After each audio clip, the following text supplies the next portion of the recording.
Alright, this is just a quick tutorial on how to remove the steering wheel from your Isuzu V-Cross. It was very easy for me, actually.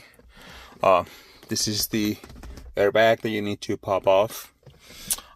This is a 99 V-Cross, and all you gotta do technically is use a T30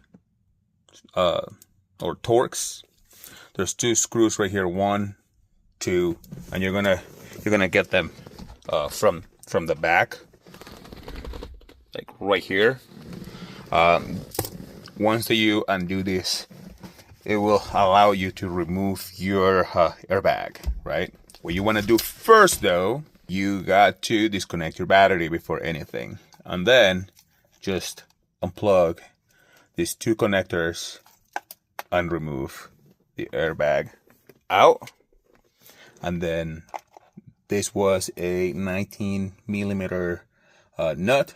I used an impact gun to get this out, and then I just push back, push all around it from my old steering wheel, and I was able to get it out.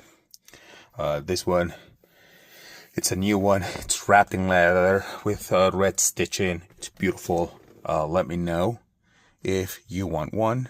Cause I'm gonna put it all back and then see what happens. And just a reminder that this is a spring connector for the airbag. You need to push this thing back to unhook it, and then it will spring back up once that you plugged in or to disconnect it. Okay, keep an eye out for that. All right, and this is what it looks like, all done and completed. I really like it. Like, the feel is just so nice. It's a little bit girthier than the original, so it feels good.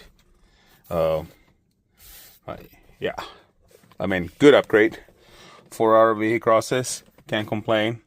Sorry, it's a little dark in here. But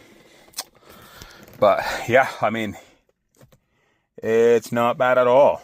Let me know if you have any questions and subscribe.